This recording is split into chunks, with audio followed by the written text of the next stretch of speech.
Hola, ¿qué tal? Buenos días. Muchas gracias por la invitación a este congreso, al doctor Mario Osorio y a los organizadores. Y bueno, vamos a empezar con la primera charla del día. Y me toca dar actualización sobre BIRATS de mastografía. Y bueno, para continuar, a manera de introducción, vamos a ver, o manera de objetivos, cuál es la importancia del BIRATS. Conocer el léxico de BIRATS de mastografía, saber el valor predictivo positivo de cada una de las categorías y aprender cómo es que debe redactarse un informe. Bueno, sabemos que el BIRATS, es abreviatura en inglés sobre Breast Imaging Reporting and Data System. Es un sistema de informe y registros de datos de estudios por imágenes. Actualmente nos encontramos en la 5ª edición y se va a englobar mastografía, ultrasonido y resonancia magnética. Fue publicado por el Colegio Americano de Radiología en la primera ocasión, o la primera edición fue en 1993, dando lugar a la segunda edición en 1995, posteriormente en 1998 la tercera edición y en la 4ª edición, la penúltima, fue en el 2003. Con cada edición se ha venido renovando, se han ido aumentando tantos descriptores, así como métodos de imágenes, lo cual yo ahorita, inicialmente empezó con mastografía, ahorita ya se engloba también el ultrasonido y la resonancia magnética. También se han ido haciendo estudios de manera larga para poderle dar un valor predictivo positivo a cada uno de los descriptores. ¿Qué nos va a proponer BIRATS? Se trata sobre un método normalizado para informar los estudios de imagen mamaria. Es un instrumento de garantía porque nos ha venido a englobar a todos los médicos que nos dedicamos a la imagen mamaria para, de acuerdo a los hallazgos que estamos observando en cualquier método de imagen, saber qué valor predictivo positivo que tiene cada uno de los descriptores y poder así nosotros normar una conducta hacia la probabilidad de malignidad o benignidad según el descriptor. También va a disminuir la discordancia entre la interpretación de imágenes y las recomendaciones. Esto quiere decir que cualquier radiólogo que se encuentre a nivel mundial tenemos que estar normados por este sistema de informe y así poder nosotros hablar sobre eso de igual manera en los estudios de mama. No solamente se trata o debe de ser de suma importancia el que lo conozcamos los radiólogos, sino también los médicos que se encargan, los médicos clínicos que se encargan de la visualización de la patología mamaria y deben conocer sus beneficios y también como las limitaciones, porque es un punto importante que nos menciona BIRATS, saber siempre qué limitaciones tenemos con cada uno de los métodos de imagen. Entonces ya a lo que nos menciona y vamos a hablar en la charla es sobre BIRATS mastográfico. El primer punto que nos habla BIRATS es sobre la composición de la mama. Esto va a ser de acuerdo a la estimación visual del tejido glandular denso que contiene la mama en comparación con el tejido graso. Anteriormente, en la 4ª edición de BIRATS se va a denominar de acuerdo a la cuantificación debido a porcentajes o por medio de porcentajes del tejido glandular. En esta edición se eliminó y esto para saber que si encontramos zonas de tejido acumulados ya sea en un solo cuadrante o en una sola zona, bueno, pues esto saber que si se encuentra muy denso en esa zona nos va a disminuir la visualización de lesiones. Por eso es que se eliminó lo que son los porcentajes.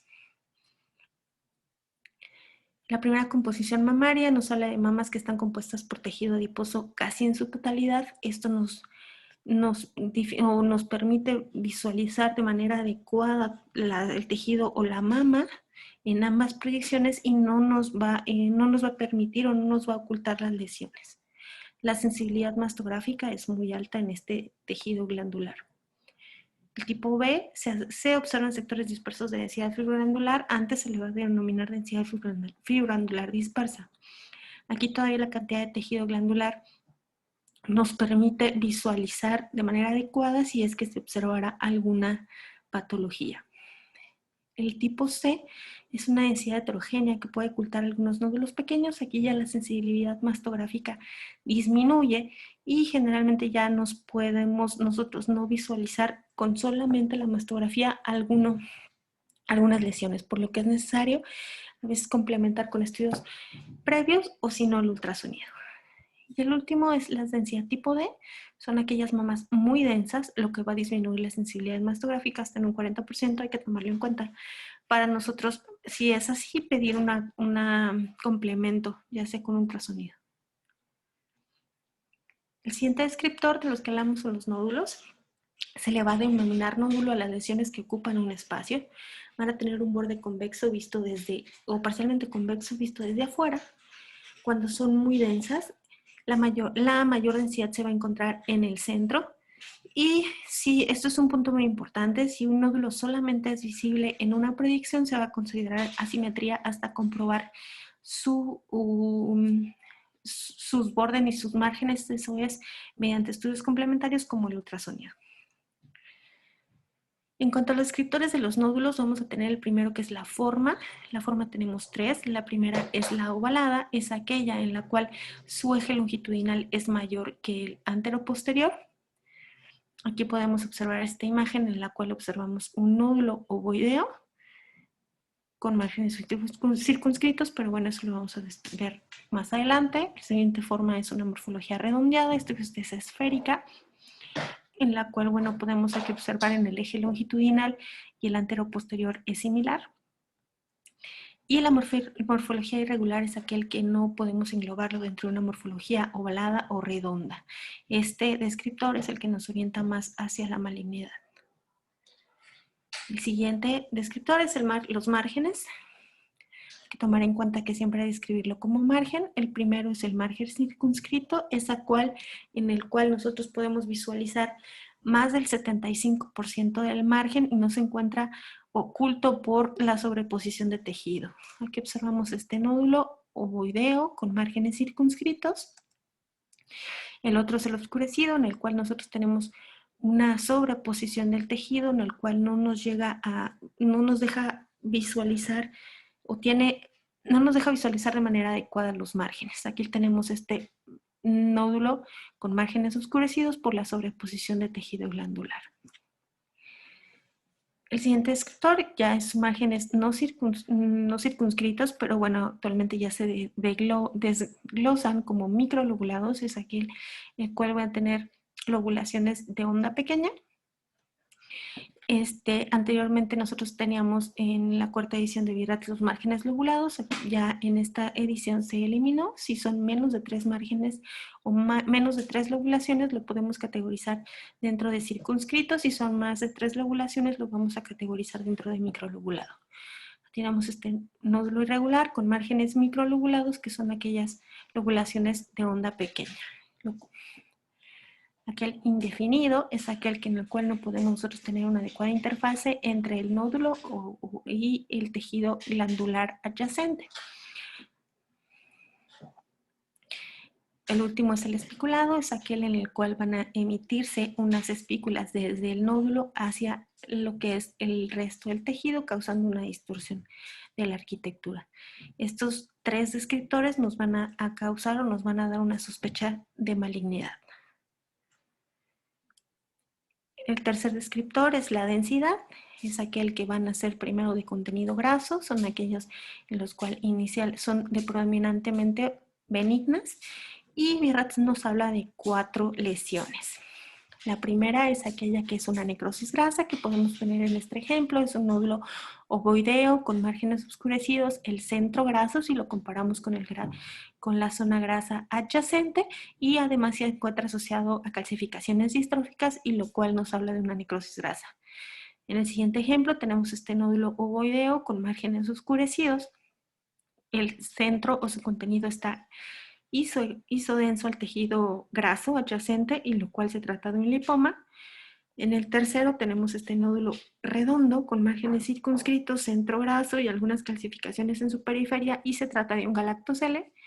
Y el cuarto tenemos este nódulo que ocupa casi la totalidad de la mama, que tiene zonas isodensas al tejido glandular y zonas isodensas a lo que es la grasa y se trata de una martoma. Entonces estas son las 4 lesiones que nos habla RIRATS, que generalmente son de contenido graso y casi siempre son benignas. En cuanto a la otra densidad, son aquellas hipodensas, en la cual nosotros hacemos una comparación con el tejido glandular. Siempre vamos a hacer la comparación con el tejido glandular en mastografía.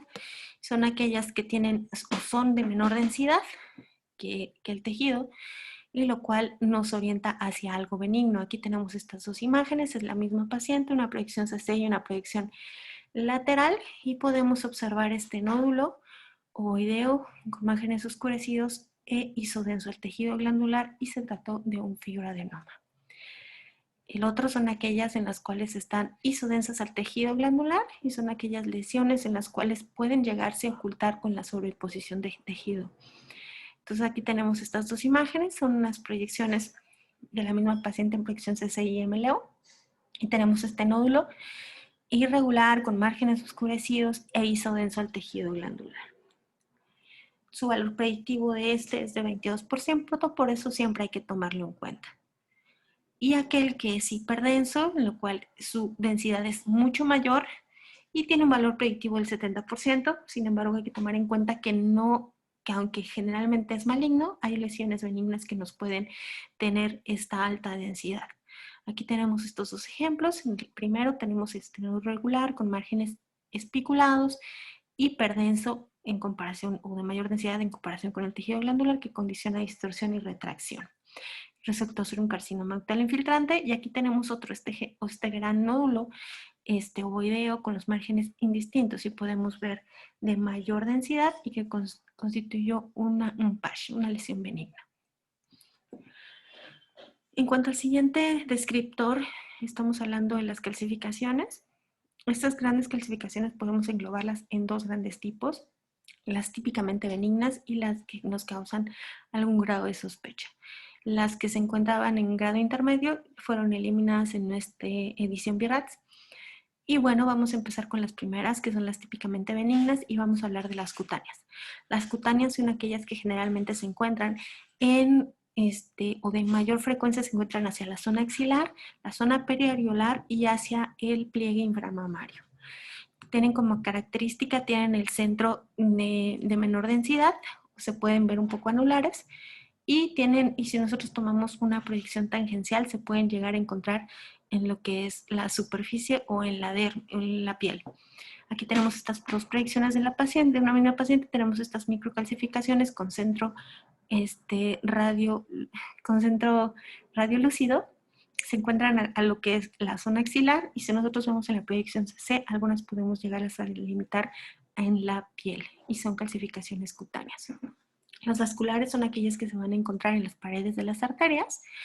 Tienen este trayecto ductal. Generalmente, cuando están las calcificaciones se encuentran en riel y ya está todo el vaso calcificado, no hay ningún problema. El problema es cuando se empiezan a ser incipientes y no podemos delimitar o ver la estructura tubular en lo que corresponde a la arteria. Sin embargo, bueno, aquí tenemos esta paciente en la cual observamos las calcificaciones vasculares con un centro más radiolúcido, y bueno, se tratan de calcificaciones vasculares. Aquellas groseras o microcalcificaciones que están en la palomita de maíz generalmente se asocian a un nódulo y corresponden a un fibroadenoma calcificado. Aquí les traigo este ejemplo en el cual podemos observar este nódulo ovoideo con márgenes oscurecidos, isodenso al tejido glandular y asociado a estas calcificaciones en forma de palomita de maíz, en lo cual nos habla de un nódulo en un fibroadenoma en involución, y es completamente benigno. Las lineales gruesas, o también denominadas anteriormente secretoras, son aquellas que se van a encontrar en la luz del ducto. Van a tener una distribución ductal y se van a dirigir hacia el pezón. Realmente son gruesas, pueden llegar a ser interrumpidas. Gente se asocia más en pacientes de mayor edad, principalmente mayores de 70 años, y tienen esta distribución ductal. Aquí les traigo estos dos ejemplos. Podemos ver estas calcificaciones. Sus márgenes o sus bordes están bien delimitados, no tienen ninguna muesca en los bordes.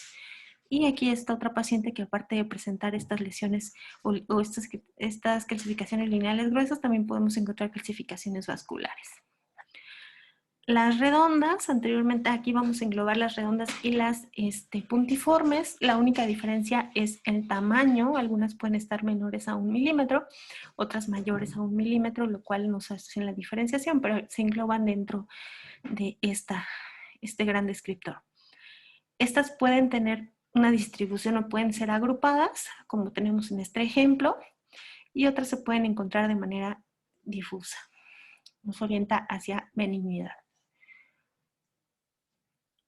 Las típicamente benignas también encontramos las anulares, que antes se les denominaba en cáscara de huevo o con centro radiotransparente, aquí, o también en anillo. Aquí podemos observar estas calcificaciones con un centro radiolúcido, redondas, bien definidas, y también nos orienta hacia benignidad. En hilos de sutura, aquí les traigo un ejemplo en el cual ya es un marcador radiopaco totalmente. Realmente es que anteriormente se veían con mayor frecuencia cuando el material de la sutura era de otro tipo. Sin embargo, ahorita es más difícil encontrar estas calcificaciones, pero bueno, son aquellas que tienen generalmente esa forma como en nudito y se encuentran en el lecho quirúrgico. Las distróficas, bueno, ya estamos hablando de aquellas calcificaciones que generalmente se van a asociar con el antecedente de traumatismo, de cirugía o de radioterapia. Entonces hay que tomar en cuenta siempre los antecedentes de la paciente. Algunas veces se asocian más al nódulo con centro radiolúcido, que estamos hablando de una necrosis grasa. Aquí les traigo este ejemplo. Es una paciente que fue anteriormente sometida a una cirugía y podemos observar en el fondo estos cambios quirúrgicos y ya se asocian a estas calcificaciones. También hay que estarlas viendo con la evolución del tiempo porque generalmente tienden a aumentar y aumentar de tamaño y aumentar en número, tienden a coalescer. Aquellas de leche cálcica son aquellas en las cuales nosotros es importante tener dos proyecciones, proyección CCI-MLO o lateral, en el cual nos llega a ver una sedimentación de las calcificaciones en los quistes, lo cual se presenta en la proyección mediolateral o lateromedial. Y bueno, aquí les traigo este ejemplo, son los conos de magnificación en proyección CC y en proyección lateral. Podemos ver estas calcificaciones redondas de alta densidad y distribución regional, que en la proyección lateral podemos ver la sedimentación y cómo se forman, como anteriormente se les denominaba en tacita de té. Ya dejamos las típicamente benignas, estamos hablando de las morfologías sospechosas y entre las primeras descriptores tenemos las amorfas. Son aquellas calcificaciones que no tienen una morfología específica y no podemos englobarlas. Tiene un valor predictivo positivo de un 20%, entonces lo cual hay que tomar en cuenta que aunque el 80% pueden que sean benignas, es necesario hacer una biopsia por estereotaxia. Aquellas groseras heterogéneas son aquellas que tienen esta alta densidad, pueden llegar a ser mayores de 1 milímetro. Y bueno, siempre hay que mencionar que es necesario biopsiar. El valor predictivo positivo es del 15%, los cuales nos pueden llegar a presentar, como en este primer caso, en el cual tenemos calcificaciones groseras heterogéneas, de distribución agrupada, que es una hiperplasia ductal sin atipia. Pero en el otro ejemplo que tiene este mismo descriptor, gruesas heterogéneas y agrupadas, resulta solo una hiperplasia ductal con atipia. Por eso sí es necesario hacer una biopsia por estereotaxia. Las siguientes tienen un valor predictivo positivo mayor del 29%, corresponde a las finas pleomórficas, los cuales tienen diferente morfología. Aquí podemos encontrar, como es en este ejemplo, estas microcalcificaciones o calcificaciones que tienen diferente morfología de alta densidad y distribución segmentaria, lo cual yo voy a biopsiarle con el resultado ser un carcinoma ductal. Las siguientes son las lineales finas o lineales finas ramificadas, son aquellas que nos dan un valor predictivo mayor hasta un 70%, se encuentran siempre dentro del ducto y tienen una morfología ya sea en L, en V, porque siempre viene a el ducto llega a ramificarse, entonces tiene esta morfología. Los bordes, a diferencia de las, por ejemplo, de las secretoras, que también se encuentran dentro del ducto, son generalmente no están tan definidos y pueden llegar a tener algunas microlobulaciones o los bordes no son suaves ni tenues. Entonces aquí como este ejemplo en el cual tenemos que resultó ser un carcinoma ductal in situ. El otro descriptor en cuanto a las calcificaciones, estamos hablando de la distribución. El primero son difusas, anteriormente se les denominaba dispersas, son aquellas que se encuentran en toda la mama, como en este ejemplo en el cual tenemos estas proyecciones en medio lateral oblicua, bilaterales, tenemos estas calcificaciones redondas de distribución difusa y que nos orienta hacia benignidad. Las regionales son aquellas que se encuentran en un cuadrante de la mama o en una zona mayor de 2 centímetros y también nos orienta hacia algo benigno. Aquí tenemos este ejemplo, es unas conos de magnificación en el cual tenemos estas microcalcificaciones de distribución regional y puntiformes. Aquellas agrupadas son aquellas microcalcificaciones que se encuentran distribuidas en una zona menor de 2 centímetros y lo cual nos puede orientar. La verdad es que nos da un valor predictivo dependiendo a la clasificación o la morfología. Ya hay que algunas calcificaciones pueden ser de reciente aparición y pueden ser agrupadas, lo cual nos van a dar alguna orientación de algo de sospecha. Aquí les traigo este ejemplo, son las microcalcificaciones redondas, agrupadas, en las cuales ya habían estado con anterioridad y nos habló de algo benigno. Las distribuciones lineales, aunque nos pueden llegar a orientar hacia algo de sospecha porque se encuentra siempre en el trayecto ductal, también hay que tomar en cuenta que hay calcificaciones que tienen este trayecto y nos orientan hacia benignidad. Esto depende de su morfología. Por ejemplo, aquí les traigo este cono de magnificación hacia la zona retroareolar izquierda. Podemos observar estas microcalcificaciones que tienen un trayecto ductal.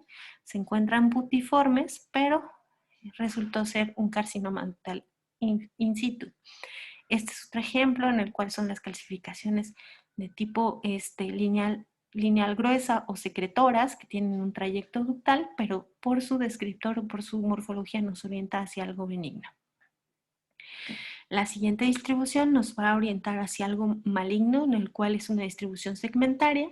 Siempre la característica va a tener un triángulo con vértice hacia pezón y la base hacia lo que es la pared torácica. Aquí les traigo estos dos ejemplos. El primero es si nosotros trazamos un triángulo, siempre la punta se va a encontrar hacia el pezón. Son estas calcificaciones de tipo finas pleomórficas con distribución segmentaria. Aparte se encuentra asociadas a distorsión de la arquitectura con retracción del pezón. Y es este otro ejemplo que podemos observar cómo se encuentran las calcificaciones desde la zona de pezón y cómo tiene una distribución de triángulo con vértice hacia y nos orienta también hacia malignidad. El siguiente descriptor BIRATS, estamos hablando de la distorsión de la arquitectura, que tiene como característica o como definición en el cual el parénquima mamario está distorsionado pero no se va a distinguir un nódulo. Hay unas delgadas líneas rectas o espiculaciones que irradian desde un punto central y van a producir retracción, distorsión o rectificación del parénquima mamario. Entonces es importante que no observamos ningún nódulo o que nos oriente o que en el cual se distorsione. Aquí les traigo, este es un ejemplo, son unas proyecciones de mastografía en el cual podemos ver esta distorsión con el centro graso radiolúcido, con estas espiculaciones que generalmente son delgadas y pueden llegar a abarcar la totalidad de la mama. Aquí observamos en la tomosíntesis de la misma paciente como vemos o corroboramos el centro graso y estas espiculaciones delgadas que se irradian desde el tercio hasta el tercio anterior y hasta el tercio posterior de la mama. El siguiente descriptor son las asimetrías, en el cual se va a definir como depósitos depósitos unilaterales de tejido fibroblandular que no van a constituir tampoco un nódulo, van a tener el borde cóncavo visto desde afuera, van a estar intercalados con grasa y generalmente el centro va a tener menor densidad, a diferencia de un nódulo como ya lo habíamos descrito. Existen 4 tipos de asimetrías, aquella que es la asimetría, la asimetría focal, la asimetría global y la asimetría en desarrollo. La asimetría es aquella que nosotros vamos a delimitar o observar en una sola proyección y nosotros al corroborarlo en la proyección complementaria de la mama no podemos delimitarlo de manera adecuada. Por ejemplo, aquí tenemos estas proyecciones MLO y CC bilaterales, podemos observar hacia cuadrantes externos de la mama derecha esta zona de asimetría, lo cual llega a dispersar y se ve con contenido graso en su interior, lo cual nos habla de una asimetría y generalmente corresponden a sobreposición de tejido glandular. Las asimetrías focales son aquellas que podemos observarlas en las 2 proyecciones de la misma mama, y lo cual nos va a llevar a hacer estudios complementarios o mandar un ultrasonido para ver si se trata de un hallazgo asociado o solamente la sobreposición de tejido.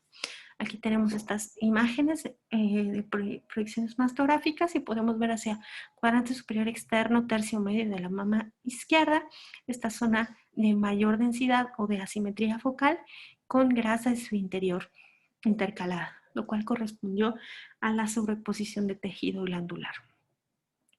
La asimetría global es aquella que se encuentra un depósito de tejido glandular en más de un cuadrante en comparación con la mama contralateral y, bueno, generalmente nos habla de algo benigno, sin embargo, es importante nosotros tener como preguntarle intencionadamente a nuestra paciente si esta zona o si la mama no tiene algo específicamente palpable, algún cambio o alteración en su piel o alguna alteración también en pezón. Si es así, es necesario complementar siempre con un ultrasonido para descartar alguna patología. Pero bueno, aquí les traigo este ejemplo. Son proyecciones MLO y CC bilaterales en las cuales podemos ver un mayor depósito de tejido glandular en la mama izquierda en comparación con la mama contralateral y también se puede llegar a un aumento de tamaño de esta misma mama. Se hizo un ultrasonido y correspondió solamente a tejido glandular. Así también la paciente no refiere ninguna sintomatología y ella ya ha estado en control con nosotros y no tiene ningún cambio. La asimetría en desarrollo ya es aquella que nos habla sobre algún riesgo o alguna probabilidad de malignidad. Aquí les traigo este paciente. Es necesario siempre biopsiar. Esta paciente que ha estado en control con nosotros, venimos a estudio 2018, hacia las proyecciones MLO de la mama derecha, podemos observar ese cuadrante superiores, cómo llega a tener esta asimetría que condensa y que resultó ser un carcinoma ductal. En cuanto a los hallazgos asociados, estos se van a describir con el fin de caracterizar más detalladamente los hallazgos principales como nódulos, asimetrías o calcificaciones. También es importante conocerlos porque algunas veces no observamos un hallazgo como estos 3 descritos anteriormente, pero es necesario mencionarlos. ¿Qué está pasando de manera conjunta en la mama? Aquí el primero es aquella retracción cutánea o retracción de pezón. Aquí les traigo este ejemplo en proyección MLO y CC de la mama derecha. Observamos este nódulo irregular con márgenes espiculados y cómo tiene alteraciones o retracción de la piel y retracción del pezón hacia el mismo nódulo, lo cual nos orienta hacia algo maligno. El engrosamiento cutáneo o engrosamiento trabecular. Aquí es importante ver, por ejemplo, en esta paciente tenemos estas proyecciones MLO y CC. Es una mama densa, sin embargo, haciendo una comparación con la contralateral, podemos observar cómo hay un engrosamiento cutáneo de manera generalizada y un engrosamiento del complejo areola-pezón. También como hay un engrosamiento trabecular, cómo se marca de manera adecuada todo lo que son los ligamentos de sostén y ya hay una asimetría en comparación con la mama contralateral. Esta paciente se le diagnosticó una mastitis, se hizo el ultrasonido complementario, recibió tratamiento y no tuvo tuvo una adecuada evolución. Otra es una distorsión de la arquitectura y las calcificaciones. Aquí les traigo otra, por ejemplo, en este ejemplo es un nódulo irregular con márgenes espiculados de alta densidad en el cual produce una retracción o una distorsión de la arquitectura adyacente. Asociado también está el nódulo a calcificaciones de aspecto pleomórfico. Tiene una retracción del complejo areola-persón, una distorsión de toda la arquitectura adyacente con una retracción también del músculo pectoral, lo cual nos orientó hacia malignidad y corroboramos el diagnóstico de carcinoma ductal. Otro punto importante que nos habla el BIRATS es sobre las adenopatías axilares. Estas deben investigarse si son uni o bilaterales. Si es unilateral y es un hallazgo aislado, no encontramos nada en la mama, debe considerarse como un hallazgo de sospecha. Anteriormente sí no encontrábamos una alteración de la morfología ganglionar sin tener alguna alteración en la mama, damos categoría BIRATS 2 y no se sugería biopsia. Actualmente ya es necesario sugerir la correlación con un estudio de histopatología. Si es bilateral, es posible que tenga un origen infeccioso de tipo reactivo, por eso es importante interrogar a nuestra paciente si no tiene alguna patología de base en la cual nos haga la inflamación ganglionar o tenga alguna infección adyacente. Por ejemplo, aquí les traigo estos dos pacientes. El primero son proyecciones MLO. Podemos observar las mamas con un patrón tipo B, lo cual solamente llama la atención a alguna calcificación redonda en la mama del lado derecho, el resto sin hallazgos que comentar. Y hacia las zonas axilares tenemos estos ganglios con aumento de la densidad, algunas podemos ver todavía el centro radiolúcido. Esta paciente resultó tener una artritis reumatoide de larga evolución, por lo cual se denominó como un BIRATS 2. Sin embargo, en la otra paciente, estas proyecciones MLO, podemos observar hacia la zona axilar este ganglio aumentado de densidad con engrosamiento cutáneo. Podemos ver el centro graso cómo se encuentra desplazado. Sin embargo, en la mama no se observó nada. Hicimos una biopsia del ganglio, se sugirió una biopsia Trucut y resultó ser un carcinoma metastásico. Ahora, ya que tenemos todos nuestros hallazgos, ¿cómo vamos a ubicar la lesión? Tenemos varios descriptores. Esto es para que nosotros podamos, si es que la paciente llega o se refiere a algún otro médico radiólogo, sepa en dónde encontrar el hallazgo de sospecha que nosotros de manera inicial vimos. Aún así también si nosotros nos llega referido a una paciente de otro centro, y también para los médicos clínicos ellos sepan orientarse de manera adecuada para así ver si la lesión es palpable o no. El primero es la lateralidad, de eso estamos hablando, siempre mencionar en cuál de las dos mamas encontramos el hallazgo. El siguiente es el cuadrante, si estamos hablando en unas proyecciones mastográficas de las MLO y la CC, vamos a trazar una línea del pezón hacia el borde posterior y vamos a delimitar en la parte superior de la proyección MLO los cuadrantes superiores, inferior los cuadrantes inferiores, en las proyecciones C hacia el borde externo están los cuadrantes externos y al otro borde están los cuadrantes internos. Por ejemplo, esta lesión lo vamos a encontrar en el cuadrante inferior interno de la mama derecha. En cuanto a la posición horaria, bueno, hay que tomar en cuenta que siempre vamos a ir del radio 1 hacia el radio 12. No es importante no mencionar radio 3 o radio 13, radio 14, radio 15, o sea, son siempre zonas del 1 al 12. Y hay que tomar en cuenta hacia qué cuadrante nos encontramos, en qué mama, para saber si ya estamos hablando hacia los cuadrantes internos, por ejemplo, el radio 1 en la mama del lado derecho, y si estamos hablando del radio 1 también hacia cuadrantes superiores externos de la mama izquierda. Los tercios, bueno, tenemos estos siempre divididos en la mastografía hacia el tercio anterior, medio y posterior, y siempre nosotros delimitarlo en nuestro descriptor. Y este es un descriptor en los cual estamos hablando de la distancia al pezón. Si nosotros estamos hablando en mastografía, siempre tomar la marcaje y delimitar hacia qué forma o hacia qué distancia nos encontramos del pezón. En cuanto a la organización del informe, bueno, siempre primero es importante mencionar motivo por el cual se indicó la mastografía.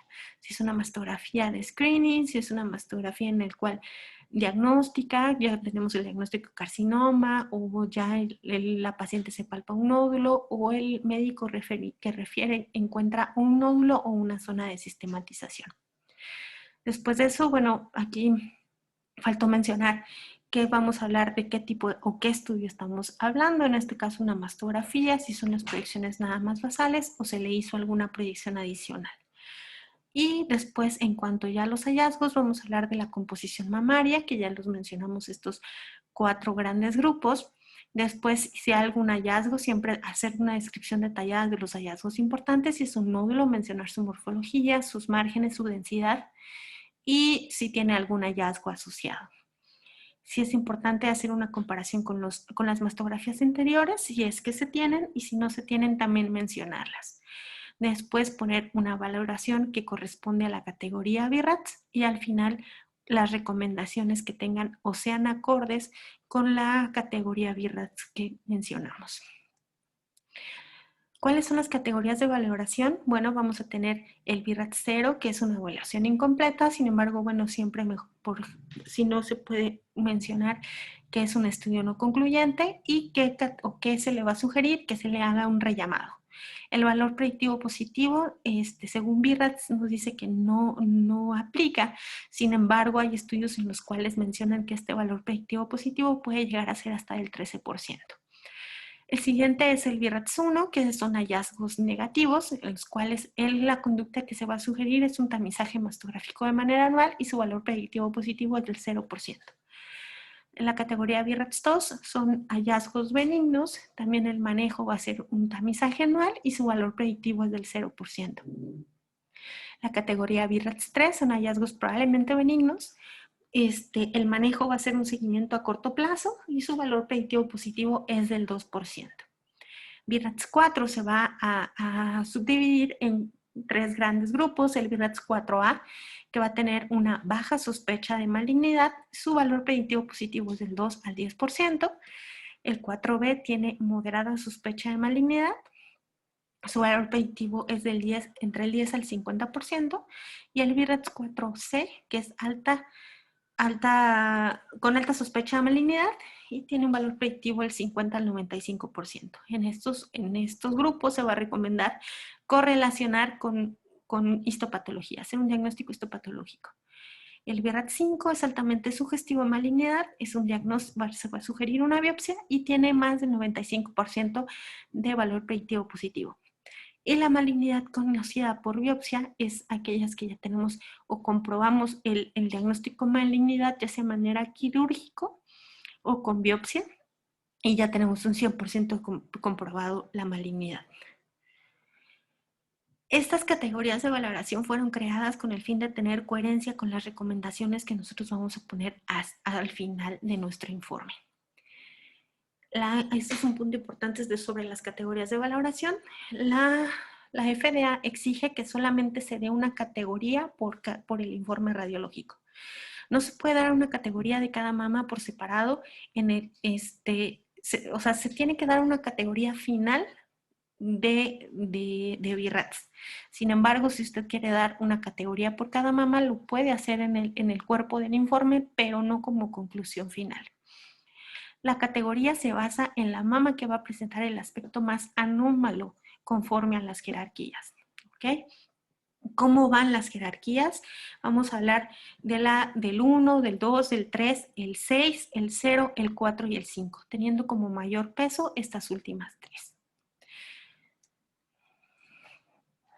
Y bueno, como conclusiones, es importante que cualquier personal que trate con la patología mamaria conozcamos el léxico BIRATS de las 3 grandes métodos de imágenes que se incluye en esta edición. Mencionamos que la norma oficial mexicana menciona que el informe radiológico siempre debe estar de acuerdo a la nueva edición de BIRATS. Si se realiza más de un estudio el mismo día, debe utilizarse solamente un informe, pero esta valoración debe estar combinada, tanto mastografía y ultrasonido, por ejemplo, y dar solamente una recomendación y una categoría BIRATS final. La categoría BIRATS 3 solo se va a asignar cuando se realiza estudio completo y no en estudio de tamizaje. Debe haber una concordancia entre la categoría BIRATS y la recomendación final. Y pues eso sería todo. Muchas gracias por su atención y que tengan buen día.